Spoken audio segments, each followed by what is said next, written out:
Friends, మీరు ఒక కొత్త యాటిట్యూడ్ కలిగి ఉండాలనుకుంటే ఈగల్లాగా ఉండండి. ఎందుకంటే ఆకాశంలో చాలా పక్షులు ఎగురుతాయి. అయితే ఆ పక్షులన్నిటికీ మరియు ఆకాశానికి ఈగల్ రాజు. ఎందుకంటే ఇతర పక్షుల మధ్య జీవించడం మరియు వాటితో పాటు ఎగరడం ఈగల్ యొక్క యాటిట్యూడ్ కాదు. ఈగల్ ఒంటరిగా ఎగురుతుంది మరియు అన్ని పక్షుల కంటే అధిక ఎత్తులో ఎగరడం దాని లక్షణంగా ఉంటుంది. ఈ పక్షి ఆకాశంలో చాలా ఎత్తుకు వెళుతుంది. దానివల్ల ఎవరూ కూడా పక్షిని ఇబ్బంది పెట్టలేరు మరియు దానికి హాని కలిగించలేరు. మీకు ఒక చిన్న కథ చెప్తాను. ఎగురుతున్న ఈగల్ వీపుపై కాకి కూర్చుని దాన్ని చాలా పొడుస్తూ ఇబ్బంది పెడుతూ ఉంటుంది. ఆ సమయంలో ఈగల్ కాకితో పోరాడదు. దాన్ని అస్సలు పట్టించుకోకుండా తన రెక్కలను విప్పి ఆకాశంలో ఎంత వీలైతే అంత ఎత్తుకు ఎగురుతుంది. ఈగల్ ఆకాశంలో ఎత్తుకు ఎగురుతున్న కొద్దీ కాకి ఇబ్బంది పడుతూ ఉంటుంది. ఎందుకంటే అంత ఎత్తులో కాకికి శ్వాస ఆడదు. ఆక్సిజన్ లేని కారణంగా కాకి దానంతటా అదే కింద పడిపోతుంది. మన జీవితంలో కూడా అంతే. కాకి మీ జీవితంలోని అనేక సవాళ్లను చూపిస్తే ఈగల్ మీ దృఢమైన మానసిక దృక్పథాన్ని చూపిస్తుంది. ఒక ఈగల్లాగా ఆకాశం అనే జీవితంలో కష్టాలు అనే మేఘాలను రెక్కలను విప్పి వాటిని చీల్చుతూ పైకి ఎగరడం నేర్చుకోండి. దీనివల్ల మీ అన్ని సవాళ్లు వాటంతటవే తీరిపోతాయి. మిమ్మల్ని ఎవరైనా ఇబ్బంది పెడుతూ ఉంటే వారికంటే ఎక్కువ ఎత్తుకు ఎగిరిపోండి. జీవితం మీకు సవాళ్లను ఇస్తుంటే వాటికంటే పైకి ఎగరండి. జీవితంలో ఒకదాని తర్వాత మరొకటి సమస్యలు వస్తూ ఉంటే ఇంకా పైకి వెళ్ళండి. ఒక ఈగల్ యొక్క శక్తి దాని రెక్కల్లోనే ఉంటుంది. ఒకవేళ అది రెక్కలను విప్పకుంటే పైకి ఎగరలేదు. అదేవిధంగా మీరు మీ మైండ్ని నేర్చుకోవడానికి, మిమ్మల్ని మీరు ఇంప్రూవ్ చేసుకోవడానికి మరియు కొత్త విషయాలను తెలుసుకోవడానికి ఓపెన్ చేయకపోతే మీరు ఎప్పటికీ పైకి వెళ్ళలేరు. ఒక ఈగల్గా తయారవడానికి మీరు ఈగల్ యొక్క మెంటల్ యాటిట్యూడ్ని నేర్చుకోవాలి. ఈగల్ లాంటి మైండ్ సెట్ మరియు మెంటాలిటీని అలవాటు చేసుకోవాలి. Eagle loves the storm. Doctor APJ Abdul Kalam గారు ఈగల్ గురించి ఇలా చెప్పారు: all birds find shelters during a rain, but eagle avoid rain by flying above the clouds. అంటే ఆకాశంలో మేఘాలు వ్యాపించినప్పుడు తుఫాను వస్తుందని ప్రకృతి నుంచి సంకేతం వస్తుంది. అప్పుడు మిగిలిన పక్షులన్నీ దాక్కుంటాయి. కానీ ఈగల్ ఆ తుఫానుకు భయపడకుండా మరింత ఉత్సాహంగా, ఉల్లాసంగా ఉంటుంది. తుఫాను యొక్క గాలులు మరింత బలంగా ఉన్నప్పుడు ఆ గాలులను ఉపయోగించుకుంటూ ఆకాశంలో చాలా ఎత్తుకు వెళుతుంది. ఎంత ఎత్తుకు చేరుకుంటుందంటే చివరికి ఆ వర్షం కురిపించే మేఘాల పైకే వెళుతుంది. మీ జీవితంలో వచ్చే ప్రతి సమస్యలోనే ఒక పరిష్కారం దాగి ఉంటుంది. ప్రతి సవాలులో ఒక అవకాశం ఉంటుంది.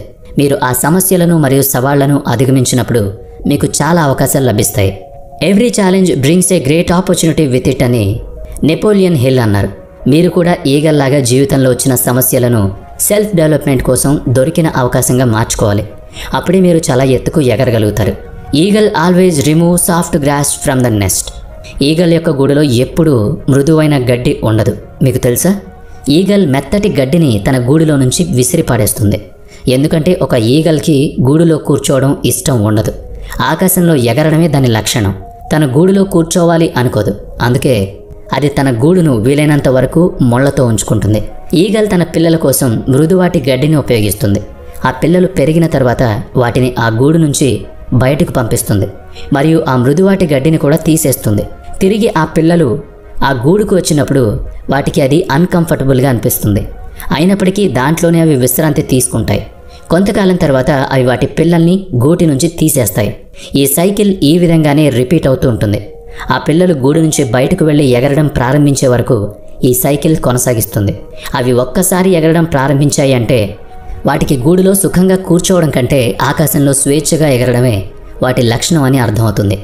ఎందుకంటే ఈగలకి తెలుసు కంఫర్ట్ జోన్ ఎంత ప్రమాదకరమో. కానీ మానవులమైన మనం మాత్రం మన జీవితాలను వీలైనంత సుఖంగా ఉంచుతాం. ఆకలి వేస్తే ఆన్లైన్లో ఫుడ్ ఆర్డర్ చేస్తాం. బోర్గా అనిపిస్తే రీల్స్ను స్క్రోల్ చేస్తూ ఉంటాం. చాలా పెద్ద పెద్ద కంపెనీలు మీ జీవితాన్ని ఎంత వీలైతే అంత సౌకర్యవంతంగా మార్చేశాయి. ఇది మిమ్మల్ని వీలైనంత బలహీనంగా తయారు చేయడానికి. మీరు ఎంత కంఫర్టబుల్ జోన్లో ఉంటే అంత లేజీగా తయారవుతారు. మన కంఫర్ట్ జోన్ మన యొక్క అతిపెద్ద శత్రువు. అంతేకాదు, మనం దీన్ని గుర్తించలేం కూడా. Eagles go through the painful process of change. Eagle లాంటి ప్రత్యేక పక్షులు ఎక్కువ జీవితకాలాన్ని కలిగి ఉంటాయి.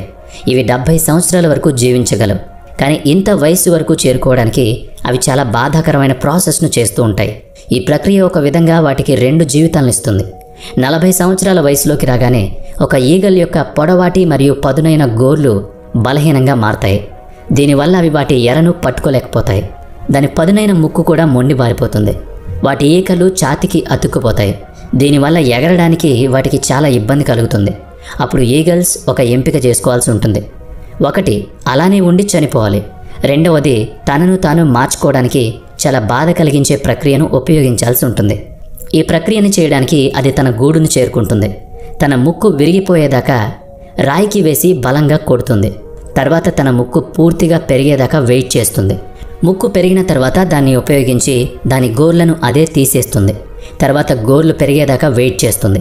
దాని తర్వాత తన శరీరంపై ఉన్న మందపాటి ఈకలను పీకేసుకుంటుంది. కేవలం తేలికపాటి ఈకలను మాత్రమే ఉంచుతుంది.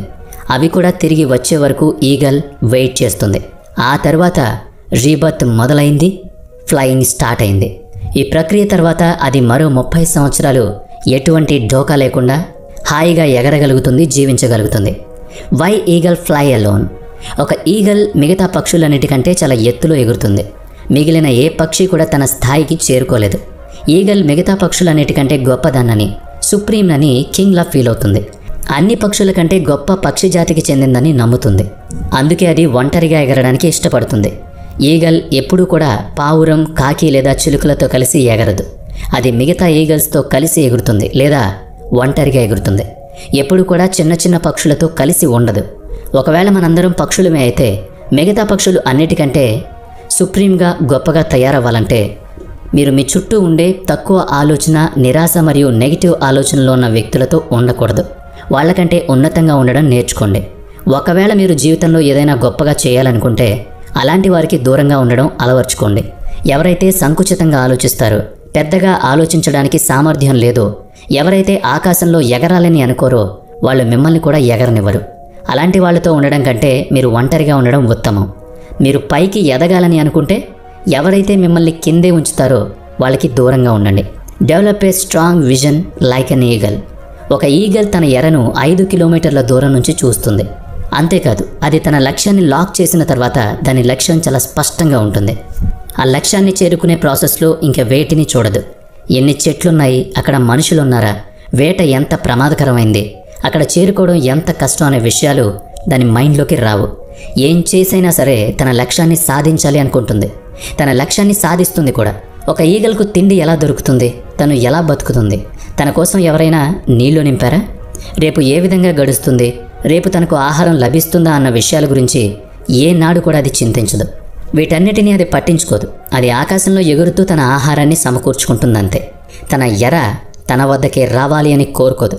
సమయం చూసి తన ఎరపై దాడి చేస్తుంది. అటువంటి మెంటల్ యాటిట్యూడ్ వల్లే ఒక ఈగల్ 70 సంవత్సరాల వరకు ఏ చింత లేకుండా ఉంటుంది. ఇది మిగిలిన పక్షుల్లాగా ఆకలితో చనిపోదు. అందుకే మీరు కూడా మీ జీవితంలో ఒక లక్ష్యాన్ని ఏర్పాటు చేసుకోవాలి. మీరు ఏదైతే అనుకుంటున్నారో దానికోసం ప్రయత్నం చేయాలి. ఎవరో వచ్చి మీ జీవితాన్ని మారుస్తారు అనే ఆలోచనను వదిలేయండి. మీరు మీ జీవితానికి సంబంధించిన బాధ్యతను తీసుకోండి. దీనికోసం మీరు మిమ్మల్ని మార్చుకోవాలి. Eagle never at dead things. ఒక ఈగల్ చనిపోయిన జంతువులను ఎప్పుడూ తినదు. అది ఎల్లప్పుడూ తన కోసం తాజా ఎరనే చూసుకుంటుంది. మన గతం జరిగిపోయింది అని, గతంలో జరిగిన ప్రతి విషయం, ప్రతి సంఘటన అయిపోయింది అని ఈగల్ యొక్క ఈ మనస్తత్వం మనం నేర్చుకోవాలి. ప్రస్తుతం మన చేతిలో కేవలం ప్రజెంట్ మాత్రమే ఉంది. మీ యొక్క గతం ఎటువంటి ప్రదేశం అంటే మీరు పాత విషయాలను అందులో పాతిపెట్టి ఉంచారు. మీరు మీ గతంలో చాలా చెడ్డ పని చేసి ఉండొచ్చు లేదా చాలా మంచి పని చేసి ఉండొచ్చు.